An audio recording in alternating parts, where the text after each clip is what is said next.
नमस्कार, मैं हूं अमित और आप देख रहे हैं हरियाणा का रिपोर्टर और नरवाना का स्पेशल बुलेटिन शहरनामा। पेश हैं आज की खबरें।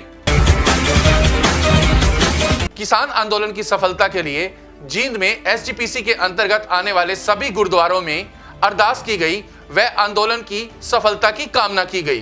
किसान संघर्ष सफलता के लिए एसजीपीसी के तहत सभी गुरुद्वारों में अरदास की गई ताकि किसान आंदोलन सफल हो। एसजीपीसी के हरियाणा प्रदेश के एग्जीक्यूटिव मेंबर तेजा सिंह कमालपुर ने ऑल इंडिया ग्रंथी जगमेल सिंह छाजला व किसानों के जत्थे ने जींद के बड़े गुरुद्वारे में छठी पातशाही में सुखमणी साहब का पाठ व कीर्तन करके साथ संगत के साथ अरदास की ताकि दिल्ली में जो किसान आंदोलन किया हुआ है वह आंदोलन सफल हो सके। किसान आंदोलन की सफलता के लिए गुरुद्वारों में अरदास की गई। तेजा सिंह ने कहा कि जो कृषि कानून केंद्र सरकार लाई है वे किसान विरोधी हैं। इसके खिलाफ किसान आंदोलन कर रहे हैं। यह आंदोलन लंबा चलेगा। वे किसानों के लिए कोई भी कुर्बानी देने को तैयार हैं, इसलिए वे पीछे नहीं हटेंगे। सरकार तीनों कृषि कानूनों को वापस ले। संगत लैके ਅਸੀਂ ਜਿੱਥੇ ਦਿੱਲੀ ਵਿਖੇ ਕਿਸਾਨ ਸੰਘਰਸ਼ ਦੇ ਵਿੱਚ ਸ਼ਾਮਲ ਹੋਣ ਲਈ ਪਹੁੰਚ ਰਹੇ ਹਾਂ, ਉੱਥੇ ਅੱਜ ਸ਼੍ਰੋਮਣੀ ਗੁਰਦੁਆਰਾ ਪ੍ਰਬੰਧਕ ਕਮੇਟੀ ਵੱਲੋਂ ਇੱਕ ਮਤਾ ਪਾ ਕੇ ਐਗਜ਼ੈਕਟਿਵ ਦੇ ਵਿੱਚ ਪਾਸ ਕੀਤਾ ਗਿਆ ਸੀ ਤੇ ਸਮੁੱਚੇ ਸਿੱਖ ਸੰਗਤ ਨੂੰ ਤੇ ਸਾਰੀ ਸੰਗਤ ਨੂੰ ਇਹ ਬੇਨਤੀ ਕੀਤੀ ਗਈ ਸੀ ਕਿ 7 ਤਰੀਕ ਨੂੰ ਜਿੱਥੇ ਵੀ ਕਿਤੇ ਸਾਰੇ ਗੁਰੂ ਘਰ ਨੇ ਆਪਣੇ ਆਪਣੇ ਗੁਰੂ ਘਰਾਂ ਦੇ ਵਿੱਚ ਜਾ ਕੇ ਸੰਗਤ ਇਕੱਠੀ ਹੋ ਕੇ ਜਿਹੜਾ ਕਿਸਾਨ ਸੰਘਰਸ਼ ਚੱਲ ਰਿਹਾ ਹੈ ਉਹਦੀ ਚੜ੍ਹਦੀ ਕਲਾ ਲਈ ਤੇ ਜਿਹੜੇ ਉਸ ਸੰਘਰਸ਼ ਵਿੱਚ ਕਿਸਾਨ ਸ਼ਹੀਦ ਹੋ ਗਏ ਉਹਨਾਂ ਦੀ ਜਿਹੜੀ ਆਤਮਾ ਦੀ ਸ਼ਾਂਤੀ ਲਈ ਤੇ ਇਹ ਅਰਦਾਸਾਂ ਕੀਤੀਆਂ ਜਾਣ। ਤੇ ਜੇ ਕੋਈ ਕਿਸੇ ਤਰ੍ਹਾਂ ਦਾ ਇਨਸਾਨ ਗੁਰਦੁਆਰੇ ਤੱਕ ਨਹੀਂ ਪਹੁੰਚ ਸਕਦਾ ਤਾਂ ਉਹ ਆਪਣੇ ਘਰੇ ਅਰਦਾਸਾਂ ਕਰਨ। ਉਸ ਬੇਨਤੀ ਨੂੰ ਲੈ ਕੇ ਉਸ ਫੈਸਲੇ ਨੂੰ ਲੈ ਕੇ ਜਿੱਥੇ ਅਸੀਂ ਇਸ ਸੰਘਰਸ਼ ਵਿੱਚ ਸ਼ਾਮਲ ਹੋਣ ਲਈ ਦਿੱਲੀ ਜਾਣਾ ਸੀ ਤਾਂ ਰਸਤੇ ਵਿੱਚ ਸਾਨੂੰ ਜੀਂਦ ਵਿਸ਼ੇਸ਼ ਤੌਰ 'ਤੇ ਸ਼੍ਰੋਮਣੀ ਗੁਰਦੁਆਰਾ ਪ੍ਰਬੰਧਕ ਕਮੇਟੀ ਵੱਲੋਂ ਹੁਕਮ ਸੀ ਕਿ ਜਿੱਥੇ ਕਿਤੇ ਵੀ ਤੁਸੀਂ ਰਸਤੇ 'ਚ ਜਾਂਦੇ ਹੋ ਉੱਥੇ ਰਸਤੇ 'ਚ ਜਾ ਕੇ ਉਸ ਗੁਰੂ ਘਰ ਵਿੱਚ ਸੰਗਤਾਂ ਦੇ ਨਾਲ ਸ਼ਾਮਲ ਹੋਣਾ।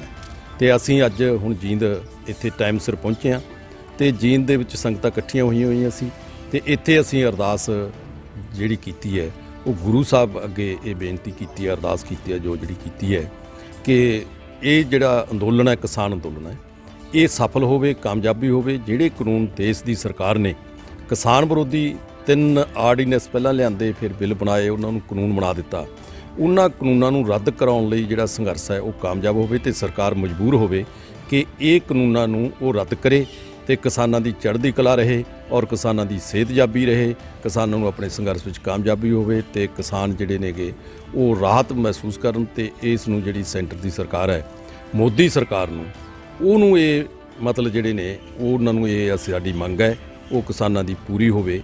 ਇਹ ਅਰਦਾਸ ਕੀਤੀ ਹੈ कि वो बिल ने ਜਿਹੜੇ ਕਾਨੂੰਨ ਨੇ ਉਹਨਾਂ ਨੂੰ ਰੱਦ ਕੀਤਾ ਜਾਵੇ। काफ़ी लंबा है जो किसानों का आंदोलन चल रहा है, तो जो केंद्र सरकार है क्या मंशा रह रही है इसके पीछे? किसानों का जो दर्द है क्यों सुन नहीं पा रही? देखो संघर्ष ਤਾਂ ਜਿਹੜਾ ਹੁੰਦਾ ਹੈ ਉਹਦੀ ਕੋਈ ਹੱਦ ਨਹੀਂ ਹੁੰਦੀ, ਉਹ ਕਈ ਵਾਰੀ ਸ਼ਾਰਟ ਵੀ ਹੋ ਜਾਂਦਾ, ਕਈ ਵਾਰੀ ਲੰਬਾ ਵੀ ਹੋ ਜਾਂਦਾ। ਔਰ ਇਹ ਸੰਘਰਸ਼ ਪਹਿਲਾਂ ਹੀ ਪਤਾ ਸੀ ਔਰ ਕਿਸਾਨਾਂ ਨੇ ਬਿਲਕੁਲ ਮਨ ਬਣਾਇਆ ਹੋਇਆ ਕਿ ਇਹ ਸੰਘਰਸ਼ ਲੰਮਾ ਚੱਲੂਗਾ, ਪਰ ਇਹ ਸੰਘਰਸ਼ ਉਦੋਂ ਤੱਕ ਚੱਲੂਗਾ ਜਦੋਂ ਤੱਕ ਕਿਸਾਨਾਂ ਦੀ ਮੰਗ ਪੂਰੀ ਤੇ ਇਹ ਜਿਹੜੇ ਐਕਟ ਹੈ ਜਿਹੜਾ ਇਹਨਾਂ ਦੇ ਕਾਨੂੰਨ ਨੇ ਉਹ ਤਿੰਨੇ ਰੱਦ ਨਹੀਂ ਹੁੰਦੇ ਉਹਨਾਂ ਚਿਰ ਇਹ ਸੰਘਰਸ਼ ਚੱਲੂਗਾ। ਇਸ ਕਰਕੇ ਪਹਿਲਾਂ ਹੀ ਜਿਹੜਾ ਕਿਸਾਨ ਯੂਨੀਅਨ ਨੇ ਜਾਂ ਕਿਸਾਨ ਨੇ ਜਾਂ ਦੇਸ਼ ਦੀ ਪੰਜਾਬ ਦੀ ਸਾਰੀ ਜਨਤਾ ਹਰਿਆਣੇ ਦੀ ਜਨਤਾ ਹੈ ਉਹਨਾਂ ਦਾ ਪਹਿਲਾਂ ਹੀ ਮਨ ਇਹ ਬਣਾਇਆ ਹੋਇਆ ਕਿ ਇਸ ਸੰਘਰਸ਼ ਨੂੰ ਲੰਮਾ ਚਲਾ ਕੇ ਜਿੱਤ ਪ੍ਰਾਪਤ ਕਰਨੀ ਹੈ। ਦੇਖੋ ਜਿਹੜਾ ਯੁਵਾ ਹੈ ਨਾ, ਪਹਿਲਾਂ ਤਾਂ ਸਾਨੂੰ ਇਹ ਬਹੁਤ ਖੁਸ਼ੀ ਹੁੰਦੀ ਹੈ ਕਿ ਜਿਹੜਾ ਸਾਡਾ ਯੂਥ ਹੈ ਉਹ ਬਹੁਤ ਜਿਹੜਾ ਹੈਗਾ ਬਹੁਤ ਤਾਦਾਦ ਦੇ ਵਿੱਚ ਪੰਜਾਬ ਤੇ ਹਰਿਆਣੇ ਤੋਂ ਜਿਹੜਾ ਪਹੁੰਚਿਆ। ਜਿਹੜੇ ਲੋਕੀ ਪੰਜਾਬ ਨੂੰ ਕੋਈ ਨਸ਼ੇੜੀ ਕਹਿੰਦਾ ਸੀ, ਕੋਈ ਕੁਛ ਕਹਿੰਦਾ ਸੀਗਾ, ਸਾਨੂੰ ਬੜੀ ਖੁਸ਼ੀ ਹੁੰਦੀ ਹੈ ਕਿ ਉਹ ਲੈਵਲ ਜਿਹੜਾ ਹੈ ਉਹ ਅੱਜ ਅਸੀਂ ਦੱਸਤਾ ਕਿ ਅਸੀਂ ਕਿਸਾਨਾਂ ਦੇ ਪੁੱਤਰ ਹਾਂ, ਅਸੀਂ ਸੰਘਰਸ਼ ਲੜਨ ਜਾਣਦੇ ਹਾਂ। ਬਜ਼ੁਰਗਾਂ ਦਾ ਆਸ਼ੀਰਵਾਦ ਸਾਡੇ ਨਾਲ ਹੈ, ਬਜ਼ੁਰਗ ਆਸ਼ੀਰਵਾਦ ਦੇ ਰਹੇ ਨੇ, ਉਹ ਆਸ਼ੀਰਵਾਦ ਦੇ ਸਦਕਾ ਹੀ ਇਹ ਜਿਹੜਾ ਸਾਰਾ ਸੰਘਰਸ਼ ਚੱਲ ਰਿਹਾ ਹੈ। ਸੋ ਇਹ ਸੈਂਟਰ ਸਰਕਾਰ ਦੀਆਂ ਜਿਹੜੀਆਂ ਮਨਸਾਵਾਂ ਨੇ ਉਹ ਕੋਈ ਇੰਨੀਆਂ ਕਲੀਅਰ ਨਹੀਂ ਹੈਗੀਆਂ, ਉਹਨਾਂ ਨੂੰ ਹੁਣ ਤੱਕ ਮੰਨ ਜਾਣਾ ਚਾਹੀਦਾ ਸੀ। ਜਿਵੇਂ ਜਥੇਦਾਰ ਤੇਜਾ ਸਿੰਘ ਕਮਾਲਪੁਰ ਸਾਹਿਬ ਨੇ ਦੱਸਿਆ, ਸੋ 6-6 ਮਹੀਨਿਆਂ ਦਾ ਰਾਸ਼ਨ ਲੈ ਕੇ ਜਿਹੜੇ ਸਾਡੇ ਕਿਸਾਨ ਯੁਵਾ ਨੇ, ਜਿਹੜੇ ਨੌਜਵਾਨ ਨੇ, ਉਹ ਉੱਥੇ ਬੈਠੇ ਨੇ। ਹਰ ਪ੍ਰਕਾਰ ਦੀ ਸੇਵਾ ਜਿਹੜੀ ਆ ਬਜ਼ੁਰਗਾਂ ਦੀ, ਮਾਤਾਵਾਂ ਦੀ, ਹਰ ਪ੍ਰਕਾਰ ਦੀ ਸੇਵਾ ਕਰ ਰਹੇ ਨੇ। ਉਹ ਇਹ ਜਿਹੜੀ ਨੌਜਵਾਨ ਪੀੜ੍ਹੀ ਆ ਕਿ ਕੋਈ ਇਸ ਪ੍ਰਕਾਰ ਦੀ ਕੋਈ ਕਠਿਨਾਈ ਨਹੀਂ ਆਉਣ ਦੇਊਗੀ। ਸਰਕਾਰ ਨੂੰ ਜਿਹੜਾ ਹੈ ਬਿਲਕੁਲ ਮਨਾ ਕੇ ਉੱਥੋਂ ਜਿਹੜੇ ਅਸੀਂ ਨੌਜਵਾਨ ਅਸੀਂ ਇਸ ਸੰਘਰਸ਼ 'ਚ ਤੁਰੇ ਹੋਏ ਆ, ਉਹਨਾਂ ਨੂੰ ਬਿਲਕੁਲ ਮਨਾ ਕੇ ਤੁਰਾਂਗੇ।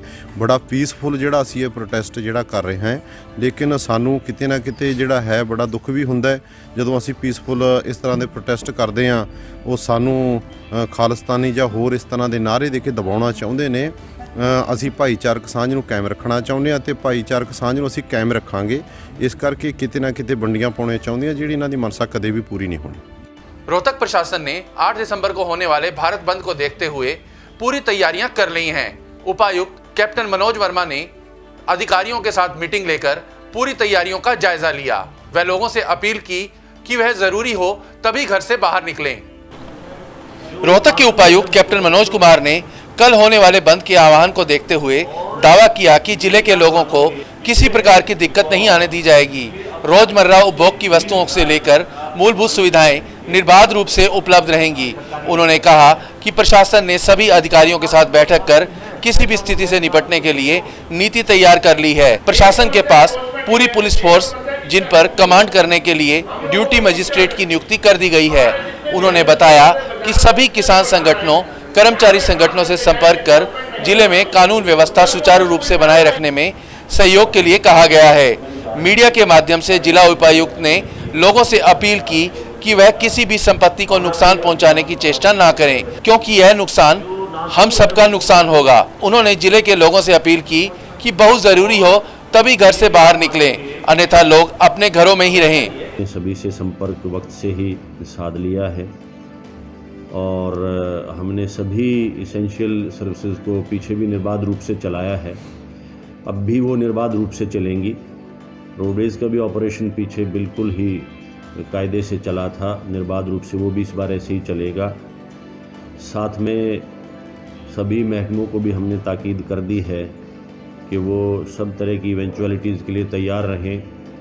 हमारे ज़िले का हालांकि कोई पार्टिसिपेशन इसमें है नहीं, अभी ऐसी कोई रिपोर्ट्स भी नहीं है, फिर भी हमने इन संगठनों के अलावा जो और मौजूद लोग हैं गाँव के, खापों के इत्यादि, उनसे भी हमने बैठक करके बातचीत की है ताकि वो जवान तबके को समझाएं और उनको ये बताएं कि कोई भी तरह की शरारत किसी कीमत पर ना हो, और साथ में आंदोलन के नाम पर शरारती तत्व उसमें शिरकत करके व्यवस्था को ख़राब करने का काम ना करें। इसके कितने भयावह परिणाम हो सकते हैं ये भी हमने लोगों को बताए हैं। हमारे यहाँ सभी तरह की तैयारी पूरी है, हम हर स्थिति के लिए तैयार हैं।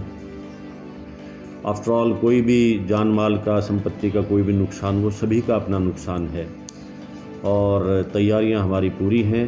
हमारी बैठक भी हो चुकी है। आज सुबह चीफ सेक्रेटरी साहब ने भी वीसी के माध्यम से पूरी स्टेट के पुलिस अधिकारियों के साथ और हम सब डीसीज़ के साथ, कमिश्नर्स के साथ बैठक की है। उसमें भी जो भी निर्देश सरकार की तरफ से हमें प्राप्त हुए हैं उनका अक्षर से हम पालन करेंगे।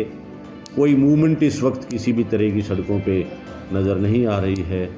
यदि ऐसा कुछ कहीं से होता है तो उसको भी हम हैंडल करने में सक्षम हैं, क्योंकि हमारे तक यदि पंजाब और उस साइड से कुछ आता है तो सिरसा, हिसार, फतेहाबाद, हाँसी, उधर टोहाना से भी फतेहाबाद, हिसार, हाँसी में संगम इनका रहता है, तो हमारे पास एक बफर है टाइम का काफ़ी।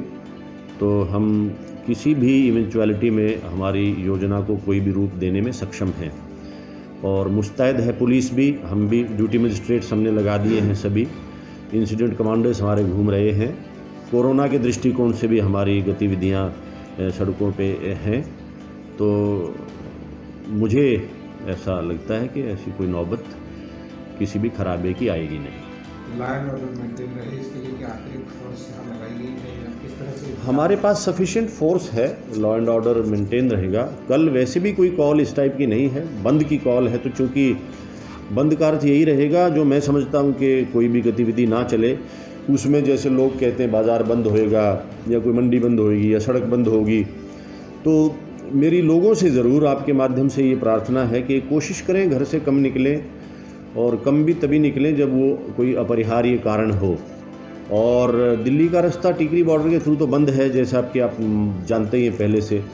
तो आवागमन का भी लोगों ने वैकल्पिक मार्ग उनको मालूम है, तो फिर भी कोशिश करें कि कम निकलें। अब चूँकि ये तो बहुत ही अच्छी तरह पब्लिसाइज्ड एक इशू है कि 8 तारीख को क्या होना है, तो जागरूक लोग हैं, उनको मालूम है, तो वैसे ही वेंचर आउट शायद नहीं करेंगे।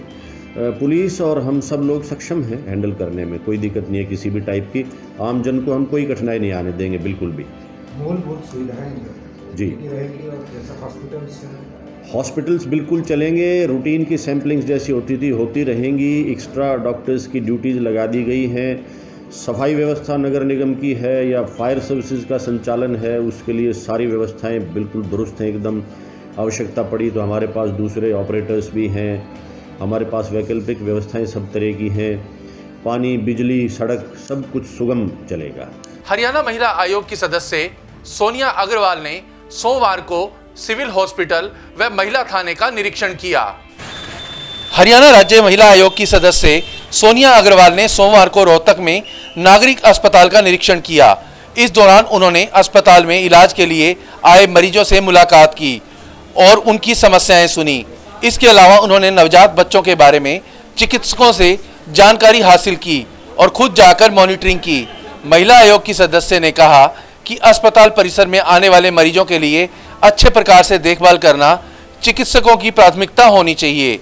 सोनिया अग्रवाल ने कोरोना महामारी को लेकर दिशा निर्देश चिकित्सा अधिकारियों को दिए। इसके अलावा उन्होंने रोहतक में महिला पुलिस स्टेशन का दौरा भी किया। रोहतक आना हुआ और अचानक जो है महिला थाना प्लस सिविल हॉस्पिटल रोहतक का जो है निरीक्षण किया गया।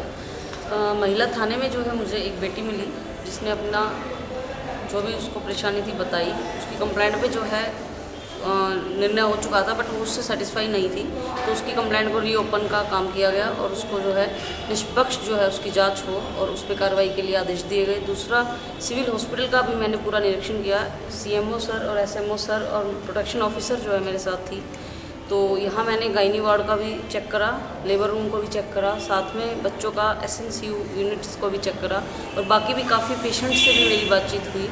तो ऑलमोस्ट जो है इस हॉस्पिटल में 4 से 5 जो है सिजेरियन बच्चे डेली डिलीवरी होती है और नॉर्मल जो डिलीवरीज हैं वो लगभग डेली की 10 से 12 हैं।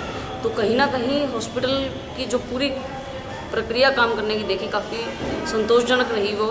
और एक हॉस्पिटल में भी मेरे को एक महिला मिली जिसका बच्चा यहाँ हुआ था, तो उसको कहीं ना कहीं डाउट है कि उसका बच्चा जो है उसका बच्चा चेंज कर दिया गया है। तो उसके कहने से हम नहीं कह सकते कि बच्चा चेंज किया गया है। सब चीज़ें जो है फैक्ट्स के बेस पे देखी जाएंगी और सिर्फ उसकी सेटिस्फिकेशन के लिए कि उसके साथ गलत ना हो और वो बच्चा उसका है या नहीं, उसके डाउट को दूर करने के लिए एसपी साहब को और सीएमओ साहब को भी लिखा जाएगा कि इसका जो है जो भी प्रोसीडिंग मेडिकल में बनती है डीएनए चेक करने की या जो भी है, इससे जो है निष्पक्ष पता लग जाए बच्चा उसका है या नहीं। इस बात पे भी जो है आयोग काम करेगा और आयोग के संज्ञान में जैसे ही कोई मामला आता है तो तुरंत आयोग उस पर कार्रवाई करता है। तो कोरोना जैसे चल रहा है, सोशल डिस्टेंस की बात की, महिला के जो वार्ड में गए तो बहुत भीड़ थी वहाँ पर, और जो मास्क की अगर बात करें तो कई जगह यहाँ पर मास्क भी नहीं मिल पाए थे बच्चों में। कोविड की अगर मैं बात करूँ तो कोविड में पहले, दूसरे, तीसरे और चौथे चरण में काफ़ी हमारा पूरा हिंदुस्तान में कहूँगी पूरा वर्ल्ड इसमें क्यों ना लेके चले, बहुत सेंसिटिव तरीके से लेके चला है। पूरा मास्क और सोशल डिस्टेंसिंग को ध्यान में रखा गया। लेकिन रोज़मर्रा की ज़िंदगी में आज भी जो लोग अवेयर हैं वो कहीं ना कहीं इन सब चीज़ों को फॉलो कर रहे हैं। लेकिन कहीं ना कहीं कुछ लोग ऐसे हैं जो इकोनॉमिकली स्ट्रॉन्ग नहीं है या फिर इकोनॉमिकली स्ट्रॉन्ग की भी इसमें कोई विशेष आवश्यकता नहीं है। कितनी हमारी सामाजिक संस्थाएं हैं या फिर सरकार इसमें जो है अपना पूरी तरह से सहयोग कर रही है। मास्क की बात करें, सैनिटाइज़र भी वो उपलब्ध कराया जा रहा है। लेकिन कुछ लोग जो है कम पढ़े लिखे होने के कारण या जागरूक कम होने के कारण इस तरह से अभी भी कर रहे हैं, इस तरह का चीज़ों को अभी भी क्रिएट कर रहे हैं। तो हमारा जो है हॉस्पिटल में आज एक दिशा निर्देश दे दिए गए हैं कि इस तरह का माहौल हॉस्पिटल में दोबारा देखने को नहीं मिलेगा।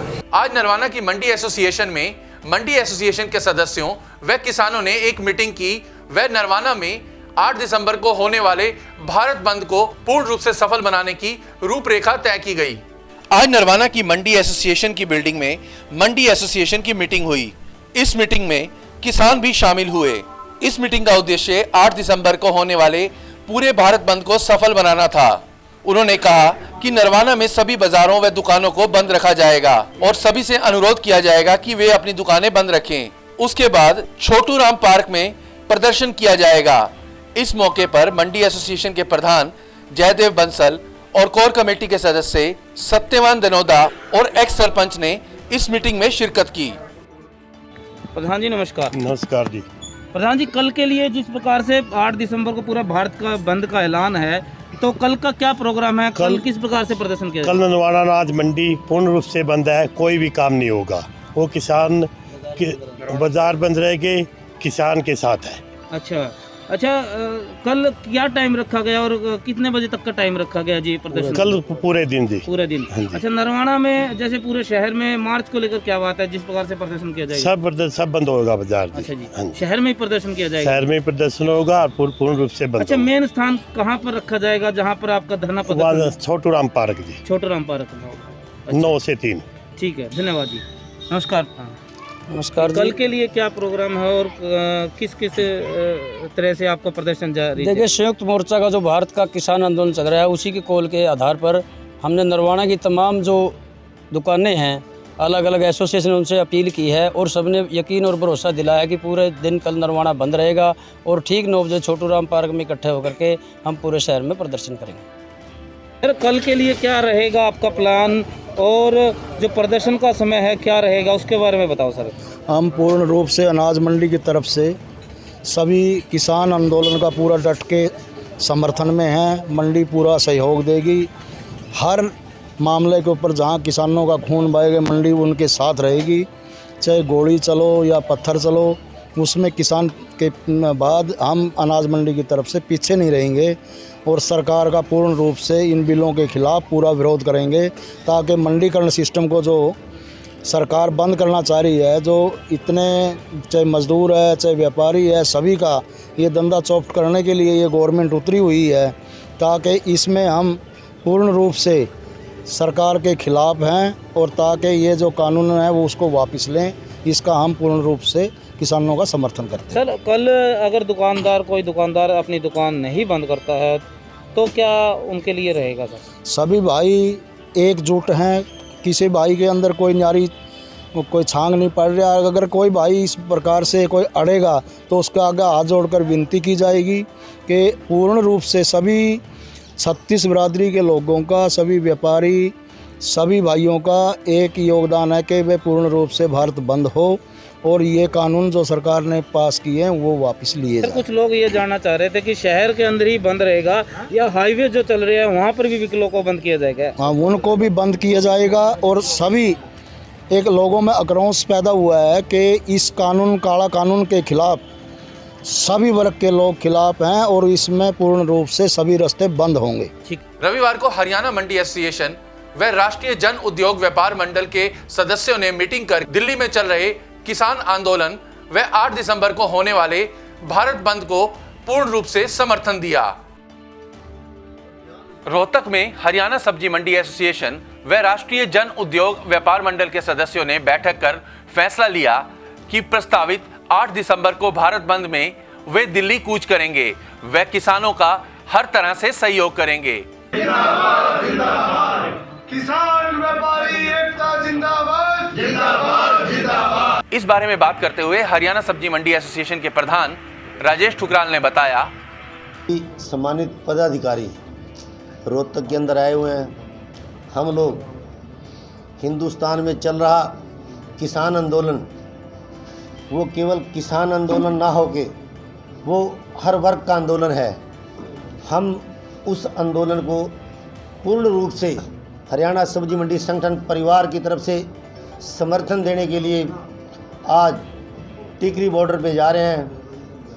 आज हिंदुस्तान का अन्नदाता परेशानी में है।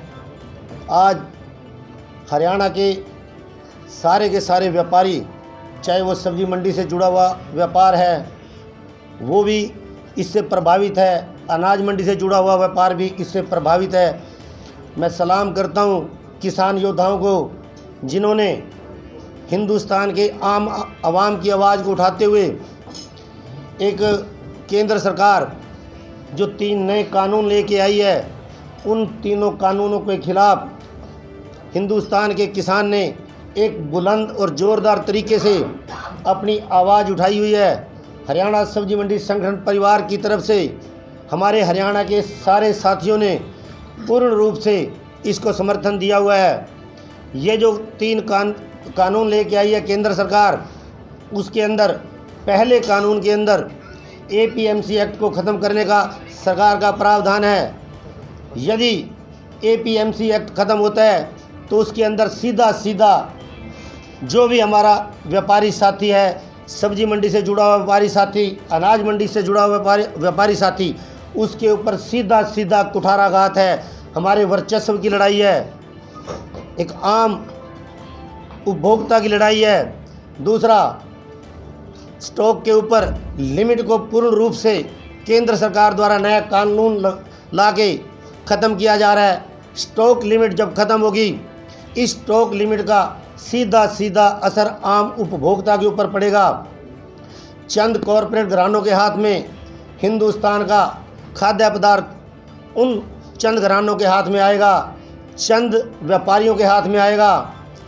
हम आम आदमी की हकों की लड़ाई लड़ते हुए इस काले कानून के खिलाफ पिछले लंबे समय से संघर्ष कर रहे हैं।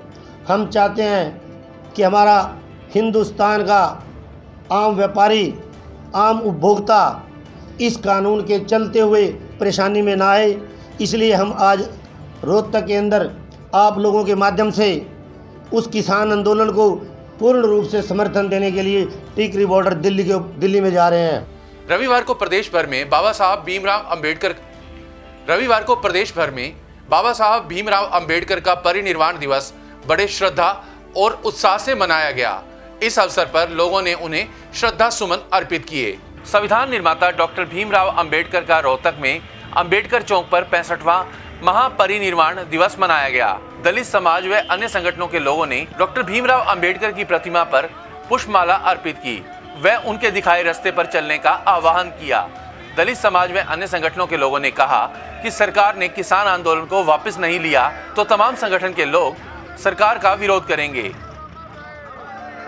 बाबा साहब का 65वां परिनिर्वाण दिवस है और इस दिवस पर सुबह से लेकर अब तक काफ़ी लोग रोहतक अंबेडकर चौक पर आए हैं। आज परिनिर्वाण दिवस पर हमने ये संकल्प लिया है कि इस देश में और प्रदेश में जितने भी सामाजिक संगठन हैं या कितने भी राजनीतिक पार्टियां हैं, हम उन सब से हाथ जोड़कर ये विनती करते हैं, आप सब लोग राजनीति चाहे कहीं भी करो, लेकिन सामाजिक मुद्दे पर आप सब लोग इकट्ठे हो जाओ।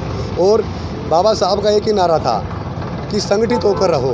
तो परिनिर्वाण दिवस पर हम सभी लोगों से यही विनती कर रहे हैं कि आप सब लोग संगठित हो जाओ, क्योंकि इस देश में मनुवादी ताकतें बहुत ज़्यादा सक्रिय हैं। अगर हम लोग संगठित नहीं होंगे तो ये मनुवादी ताकतें हमारे पर इसी तरह प्रहार करती रहेंगी। और 65वें महापरिनिर्वाण दिवस पर हम लोग बाबा साहब को श्रद्धांजलि अर्पित करते हैं।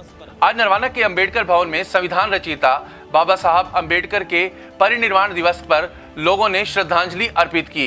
इस मौके पर सभी समुदाय के लोगों ने बाबा साहब को नमन किया और बाबा साहब के दिखाए रास्तों पर चलने की प्रेरणा ली।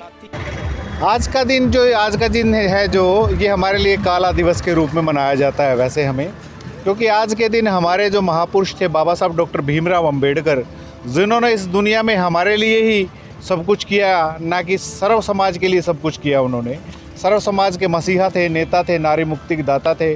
बाबा साहब ने जैसी जैसी विचारधाराएं हम लोगों को सिखाई, हमें बताया बाबा साहब ने, उन विचारधाराओं को फॉलो करने के लिए हम आज के दिन इकट्ठा होते हैं और बाबा साहब को नमन करते हैं। बाबा साहब परिनिर्वाण हुए थे आज के दिन, तो बाबा साहब को नमन करते हैं। सर्व समाज नमन करता है बाबा साहब को। बाबा साहब अपने आप में एक खास शख्सियत थी। उन्होंने संविधान की रचना करी और देश के अंदर पाखंडवाद का बहिष्कार किया, मनुस्मृति का बहिष्कार किया।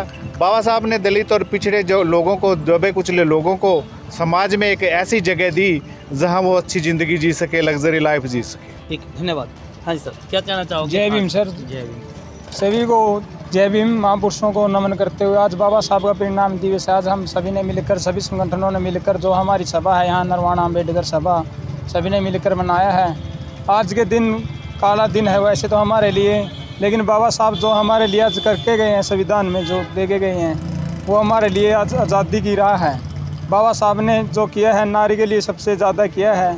सफीदों के गांव छापर में सफीदों के गांव छापर में संविधान रचयिता भीमराव अंबेडकर के परिनिर्वाण दिवस के अवसर पर आईपीएस अधिकारी अजीत सिंह शेखावत ने शिरकत की। इस अवसर पर उन्होंने कहा कि हम सबको बाबा साहब के दिखाए हुए रास्ते पर चलना चाहिए। इस बारे में आयोजक संस्था के संचालक धनपत दास ने बताया कि संविधान के रचयिता भीमराव अंबेडकर ने सर समाज के लिए कानून बनाए थे।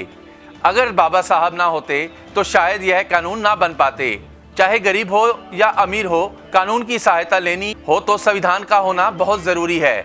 बाबा साहब ने कहा कि संघर्ष करो और संगठित रहो, शिक्षा प्राप्त करो। शिक्षा वह शेरनी का दूध है जो पिएगा वह दहाड़ेगा। शिक्षा के बिना इंसान का जीवन अधूरा है। तो हरियाणा के रिपोर्टर में आज के लिए बस इतना ही। आप हमारे YouTube चैनल हरियाणा के रिपोर्टर व लेटेस्ट अपडेट्स के लिए Facebook पेज हरियाणा के रिपोर्टर को लाइक, शेयर व सब्सक्राइब कर सकते हैं। धन्यवाद।